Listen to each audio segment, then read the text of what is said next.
Good morning. This is Susan. As promised, I'm bringing a last batch of oatmeal recipes. This one starts out with the oatmeal pie. I thought it was really an interesting recipe when I found it in one of my old cookbooks. It's a cookbook that's from, I believe, the 60s. Most of my cookbooks are from the 50s or 60s, 70s, something like that. There are a few that are 80s and 90s, but very few of them. It seems as if they're not putting together cookbooks now.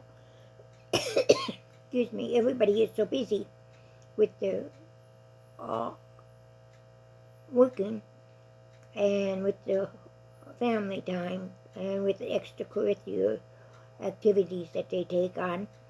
So you don't find pies like this very often. Okay? To me, this is a simple recipe. Something really simple that you could put together. I have never had it, but it sounds interesting. And remember, I take these, copy these recipes off, especially those that are in the older cookbooks. I copy them off as they're written.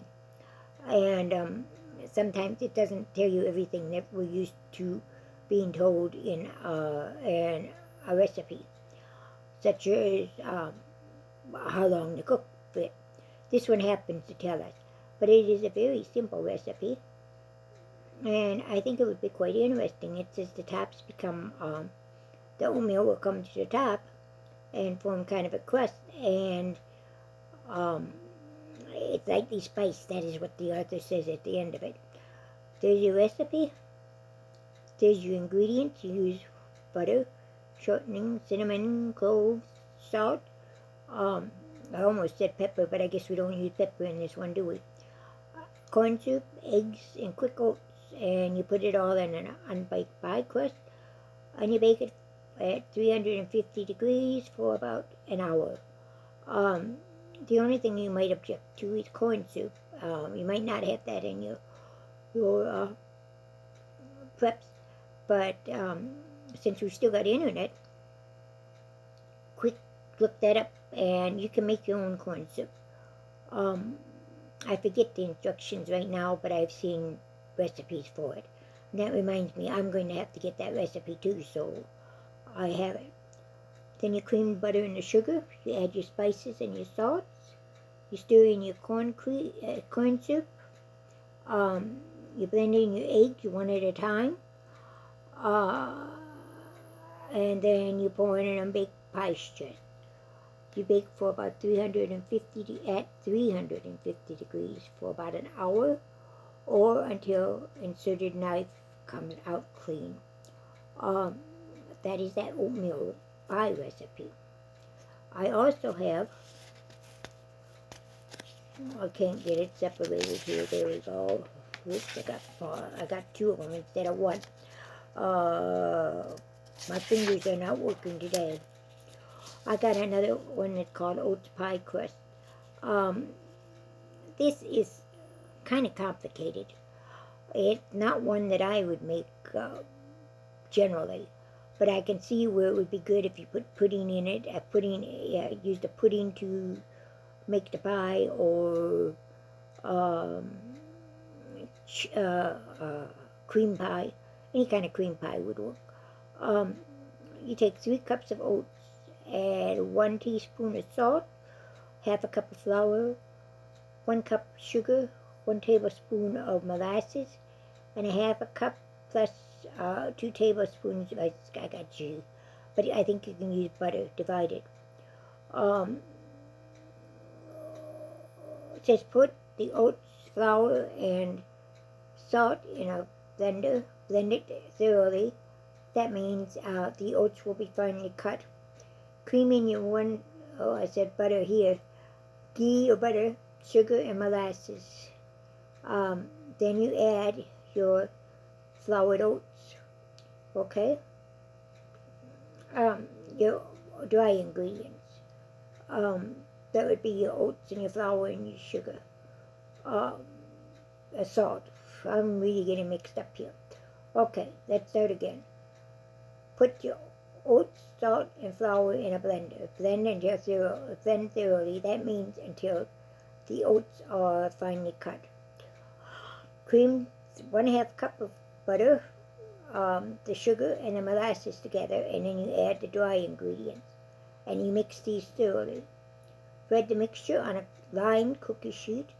Bake for 10 minutes at 350 degrees. Take it out, crumble it, mix it, and stir well, and put it back in the on the cookie sheet, and cook it for another 10 minutes. Then you take it out, break it into pieces, and put it in a blender, and pulse until it's floured or is finely cut, finely blended as you can get it. And then you pour your melted butter over it, 1 tablespoon at a time, and get it all combined, and then you press it into a pie plate and you chill. Like I said, for the pudding, I would say chocolate sounds good. So does banana pudding. Any of those things. That would be another thing that I suggest you store puddings, mixes. If food becomes very short, you're going to need some of those comfort foods on the shelf. And to me, pudding is a comfort food. It's also a food that my grandchildren and great-grandchildren love. And so I want to make things as comfortable and as easy for them as possible without stressing them out. So I could make up a batch of pudding. I did that for my grandchildren many, many years ago. I still do it. Okay. One thing I'm wondering, and I got the one, remember, this is copied out of a book. Copied.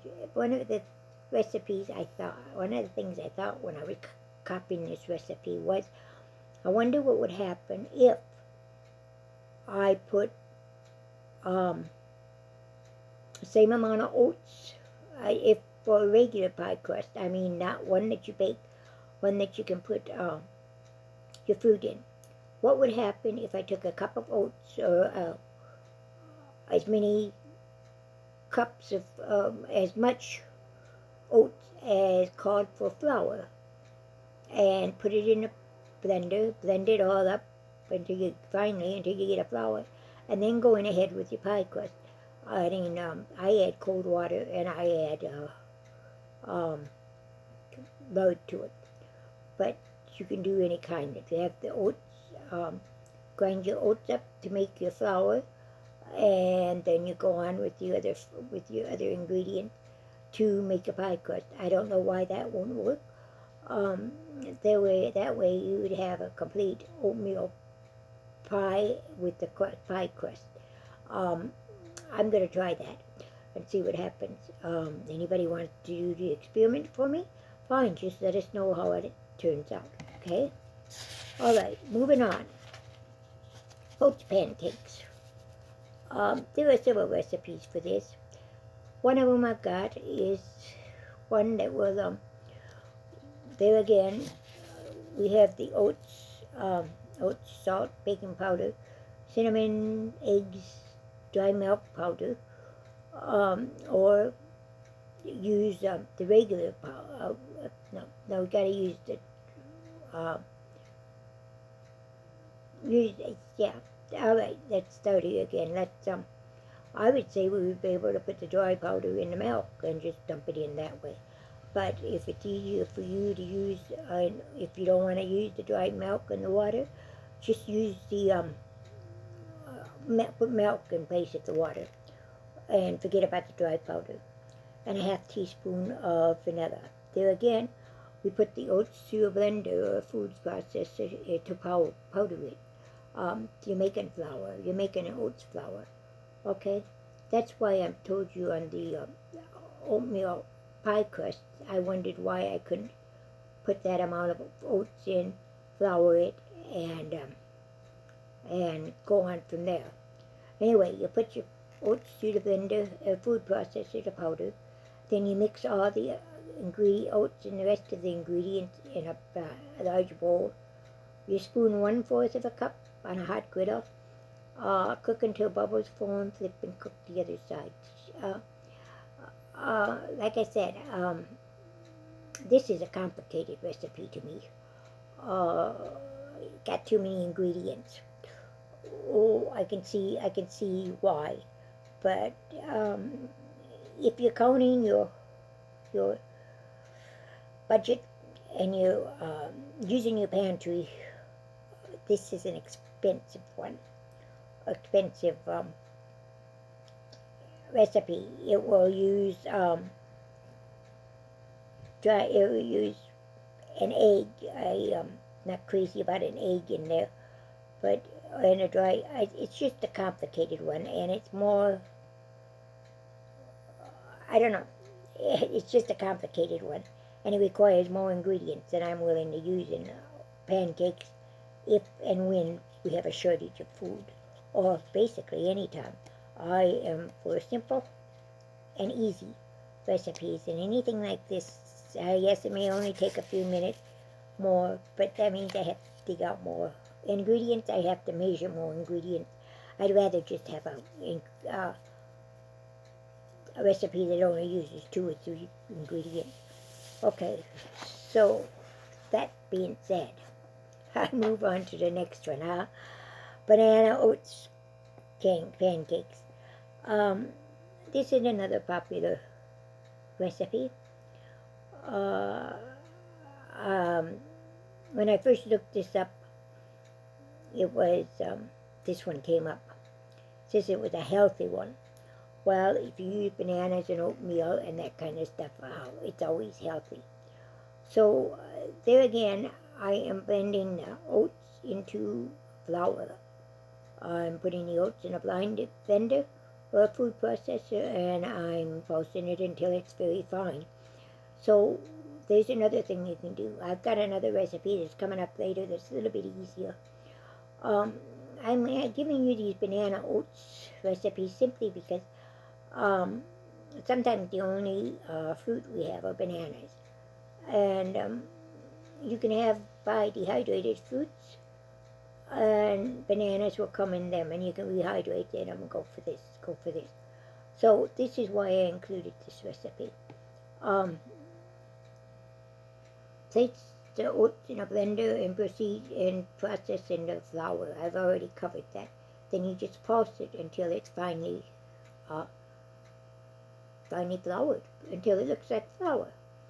In a large bowl, you mash bananas, add the eggs, and you beat until mixed thoroughly. Then you add your vanilla, your cinnamon, salt, and oatmeal flour, and baking powder. You stir until it's well combined. And then you go on to make your pancakes the regular way. This to me is, again, it has too many ingredients, but that's just me. You might like it. Okay, the second pancake oats recipe I've got is very, very easy. Only got 3 ingredients too. 3 different ingredients. You got ripe bananas, 1 cup of oats, quick. You can either flour it or just take it as it is. You don't have to do anything extra with it if you don't want. And 2 eggs. You mash the bananas, add the eggs one at a time, mixing well, add the oats, and you mix thoroughly.